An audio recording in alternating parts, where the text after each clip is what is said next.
नमस्ते दोस्तों, मैं मौर्यशा आपके अपने यूट्यूब चैनल पर स्वागत करती हूँ। आज हम कृष्णा सोपती द्वारा लिखित जो उनकी प्रसिद्ध कहानी जो सिक्का बदल गया इसको देखने वाले हैं। ठीक है, आपने मेरा पहले वाला भी ऑडियो वाला वीडियो सुना होगा। इसमें कुछ बदलाव लेके कुछ अपडेट रूप में मैं ये दोबारा वीडियो लेकर आ रही हूँ। तो कृष्णा सोपती की ये कहानी सिक्का बदल गया इसको आज हम देखते हैं। तो चलिए शुरू करते हैं। सिक्का बदल गया जिसका प्रकाशन 1948 में बताया जाता है और इस कहानी का प्रकाशन प्रतीक नामक पत्रिका में हुआ था। इस कहानी के प्रमुख पात्रों में शाहनी, शेरा ये प्रमुख पात्रों में आते हैं। इस कहानी की नायिका शाहनी है जो एक विधवा है और शाहजी उसके पति है। इस कहानी में वो प्रत्यक्ष रूप से नहीं है लेकिन उनका जिक्र हमेशा बार बार होता है। शेरा शाहनी और शाहजी ने जिसको अपने घर पर बचपन से रखा हुआ है, ऐसा वह एक सेवक है या उन्होंने बचपन से जिस बच्चों को अपने बेटे की तरह पाला वह शेरा है। रसूल है थानेदार, जो राउत खां है, हुसैना है, मुल्ला इस्माइल है, बेगू पटवारी है। इस तरह कुछ पात्र इस कहानी में जुड़ जाते हैं जिनके नाम ज़रूरी है। अब इस कहानी की जो कथा है, कथा जयपुर में और चनाब नदी के पास में जो जयपुर स्थान है वहाँ से चित्रित ये कथा है। उस स्थान का वर्णन यहाँ पर इस कहानी में मिलता है। वैसे कहानी के विषयों की अगर बात की जाए तो कहानी में हम देखते हैं कि जैसे ही हिंदुस्तान का बंटवारा हुआ भारत पाकिस्तान में, तो उस समय में बहुत सारे धर्मों के नाम पर वाद विवाद हुए, दंगे फसाद हुए। उसका असर ये हुआ कि लोगों को अपने अपने घर छोड़कर मजबूरन जाना पड़ रहा था। कुछ लोग घर से निकाल भी दिए जा रहे थे। ऐसे स्थिति में उस देश विभाजन की पृष्ठभूमि को लेकर ये कहानी लिखी गई है। विधवा नारी की पराधीनता और उसका जो अपना मन है, मनोवैज्ञानिक उसका चित्रण हमें इस कहानी में मिलता है। शोषक और शोषितों का जो संघर्ष है वह हमें इस कहानी में देखने को मिलता है। वर्ग संघर्ष भी देखने को मिलता है। परिवर्तन का आधार यह भी हम इस कहानी में पढ़ते हैं। ठीक है, तो चलिए कहानी की जो कथा वस्तु या उसका सारांश देख लेते हैं। प्रस्तुत कहानी मैंने जैसे कहा कि देश विभाजन की पृष्ठभूमि को लेकर लिखी गई है।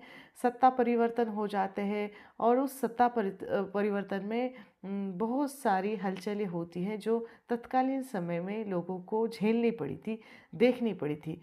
सिर्फ वही सिक्के चलते थे जिनके पास सत्ता थी।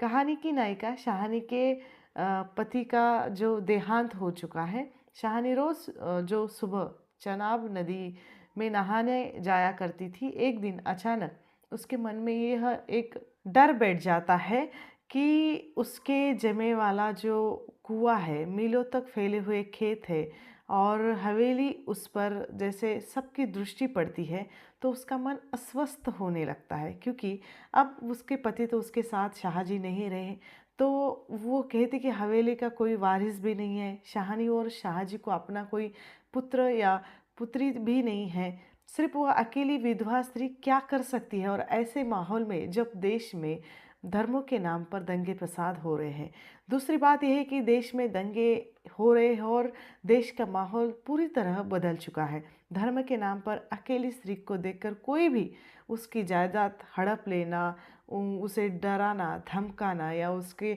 पास जो भी संपत्ति है उसको लूटना। हालांकि उस स्थिति में बहुत सारी स्त्रियों की इज्जत भी लूटी जा रही थी। तो ऐसे स्थिति में वह क्या कर सकती है। धर्म के नाम पर अकेली स्त्री को देखकर बहुत सारे लोग उसको डराने के लिए आ जाएंगे।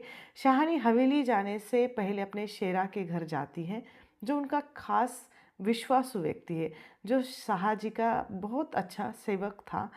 शेरा के माँ की मृत्यु के बाद शाहजी ने ही उसे पाला पोसा, अपना आसरा दिया और वह शाहजी के छत्र छाया में ही जैसे बड़ा हो गया। उसकी शादी भी हो गई।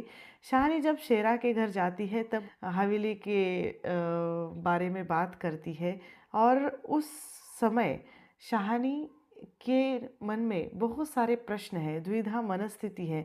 वह कहना चाहती है शेरा को कि अब उसके साथ या इस माहौल में कौन क्या कर रहा है, कौन क्या सोच रहा है, इसकी उसको ज़्यादा चिंता है।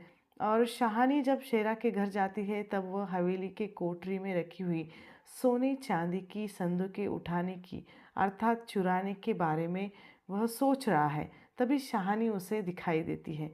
शाहानी उसके मन में जो चिंता, डर है, वह सब शेरा के सामने बोल देती है। जो शेरा उसका बहुत विश्वासु है, वही उस शाहानी के जायदाद को, संपत्ति को लूटने की साजिश करता है। शाहानी उसके मन में जो है वो बोल देती है। जो नौकर हवेली में काम करते थे, आज देश का माहौल बदलते ही उन्होंने अपना रंग बदल दिया है। जो लोग पहले हवेली की मालकिन के सामने नाचते थे, वही आज उस हवेली की लूटपाट करने के बारे में सोच रहे हैं। शाहानी अपने मन की शंका उसे बोल ही देती है कि पिछली रात कलुआ वालों के लोग वहां आ गए थे, और यदि शाहजी जीवित रहते तो ऐसा कदापि वो नहीं होता, क्योंकि शाहजी का डर चारों तरफ था। और शेरा को वह भी याद आता है किस तरह गांव के लोगों ने सूद वसूल करके सोने की बोरियां भरी। अब यहाँ शेरा का मन भी बदल गया है। अब कोई कुछ नहीं कर सकता, और वह यह सोच रहा है जमा करके रखा है तो लोगों का खून पी पी कर जमा करके रखा है, ऐसा शेरा सोच रहा है। आज वही लोग उसका बदला ले रहे हैं। शेरा शाहानी को घर तक छोड़ने आता है, लेकिन उसके मन में अनेकों विचार चल रहे हैं। उसके मन में ये आता है कि कोई उसे देख न ले। वे हवेली की तरफ जा रहे हैं। हवेली के सामने पूरा गांव खड़ा है। आज रात है और वह शेरा वह सोने चांदी के संदूकें चुराने वाला था। शाहानी सब समझ रही थी, क्योंकि उसने गांव वाले की बातें सुनी थी। सब जानकर भी अनजान बनी हुई थी, क्योंकि आज वे दिन और बात भी नहीं करना चाहती थी। जब वह इस हवेली की मालकिन या रानी हुआ करती थी, उस बातों को, उन दिनों को वह याद कर रही है। डर के आई हुई है, ऐसा रसूल कहता है। शाहानी को अब हवेली को छोड़कर जाना पड़ रहा है, और कहा जाता है कि अब तुम्हें इस हवेली को छोड़ना पड़ेगा।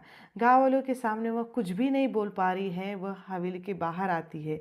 वह किसी पर आरोप नहीं लगाती, दोषारोपण नहीं करती। थानेदार दाऊद खां उसके पास आकर उसको कहता है, अगर हवेली छोड़ने से पहले साथ में अगर कुछ भी पैसा वगैरह, सोना चांदी रखना चाहते हैं तो आप रख सकती है। शाहानी अपने इस संपत्ति से कुछ भी ले जाने के लिए तैयार नहीं है। वहाँ खड़े लोग कभी उसके इशारों पर नाचते थे, उसके सामने सिर झुकाते थे। शाहानी ने कभी गांव के लोगों को अपने रिश्तेदारों से कम नहीं समझा था। आज उनमें से एक भी उसका अपना नहीं था, उसकी तरफ से बोलने वाला एक भी नहीं था। आज वह गांव भीड़ में उसके सामने बिल्कुल खड़ा था, लेकिन वो उस भीड़ में भी अकेली है। बेगू पटवारी या मुल्ला इस्माइल आज जिनकी नज़रें मिलाने की हिम्मत नहीं होती थी, वो आज नज़रें मिला पा रहे हैं। शेरा उसे बहुत देर हो रही है ऐसा कहता है। शाहानी ये सुनकर चौंक जाती है। अपने ही घर से निकलने के लिए उसको देर हो रही है। उसके मन का दुखी होना यहाँ लेखक ने बहुत ही सुंदर तरीके से चित्रित किया है। आज उसे अपनी ही हवेली से देर हो रही है, जो इस हवेली की मालकिन है। दुख भरे अपने आँखों के आंसू पोंछते हुए वह दीर्घ सांस लेती है। भीगे पलकों से जैसे एक कुलवधू अपने जैसे चौखट को पार करती है, जिस तरह वो इस घर में वो एक कुलवधू बनकर आई थी, आज उसी हवेली को वो अंतिम दर्शन करते हुए बाहर निकल जा रही है। शाहानी टर्कों की ओर चली जाती है। शाहानी अब बूढ़ी है, असहाय है और निर्दय है। उसका कोई नहीं है। उसका एक जवान बेटा भी जो था, लेकिन वह अब नहीं रहा है। अब किसके सहारे जिएगी। जब शाहानी टर्क में बैठ जाती है, तब शेरा शाहानी के पाँव छूते हुए कहता है, वह कुछ भी नहीं कर सकता, लेकिन यहाँ राजपाट या सत्ता बदलने की बात वह करता है। सिक्का बदल गया है ऐसा वह कहता है। यहाँ शीर्षक की बात की जाती है। शाहानी सोचती है कि उसके लिए यह सिक्का कभी बदलेगा नहीं, क्योंकि उस सिक्के को वह गांव में छोड़कर चली जा रही है। जब रात को विभाजन के बाद बनाए गए कैंप में वह पहुंचती है, तब रात में लेटे लेटे वह सोच रही है, सिक्का क्या बदलेगा। वह खुद सब कुछ छोड़ छाड़ कर कुछ भी अपने साथ लेकर नहीं आई है, और सब कुछ छोड़ के आई है। इस कहानी में लेखिका ने कहा है कि किस तरह सत्ता बदलने के बाद लोगों के मन भी बदल जाते हैं, दिन भी बदल जाते हैं। देश का माहौल बदल जाने के बाद अपने भी पराये हो जाने लगते हैं। जिन पर कभी शाहानी और शाहजी ने विश्वास किया था, जिन्हें कभी वो काम दिया था, जिनका कभी वे सहारा बने थे, उसको भी कुछ मिनटों में उन्होंने ये अकेला कर दिया है। देश में लूटपाट, हत्या, दंगे, खून खराबा होने के कारण कभी भी उस कारण उसको वो हवेली छोड़नी ही पड़ेगी, और पड़ी भी। शेरा ने भी कितनों की हत्या कर दी थी। प्रस्तुत कहानी में हम देखते हैं कि कहानी का जो शोषक और शोषित वर्ग के बीच का संघर्ष इस कहानी में बयां किया है, और विभाजन के कटु सत्य को लेकर उचित तथ्यों के साथ इस कहानी में प्रस्तुत करने का प्रयास किया है। वक्त एक जैसा कभी नहीं रहता, और जैसा भी है वह एक दिन न एक दिन वह कटता ही रहता है। यह इसमें दिखाया है। एक जैसे वक्त को बदलने में परिवर्तन या जैसे समय नहीं लगता, और इस कहानी में परिवर्तन के चलते या समय के चलते व्यक्ति को अपना घर, अपनी संपत्ति, अपने धन दौलत सब कुछ छोड़ना पड़ता है। यह इस कहानी में दर्शाया हुआ है। ठीक है, व्यक्ति स्वार्थी होता है और अपने भी पराये हो जाते हैं। इसकी भावना हमें इस कहानी में देखने को मिलती है। यहाँ पर यह कहानी समाप्त हो जाती है। कृष्णा सोप्ती द्वारा लिखी गई सिक्का बदल गया ये कहानी देश की विभाजन की त्रासदी को लेकर लिखी गई है। उसकी पृष्ठभूमि पर लिखी गई है। जो परिवर्तन होता है, सत्ता परिवर्तन होता है, इसको लेकर लिखी गई है।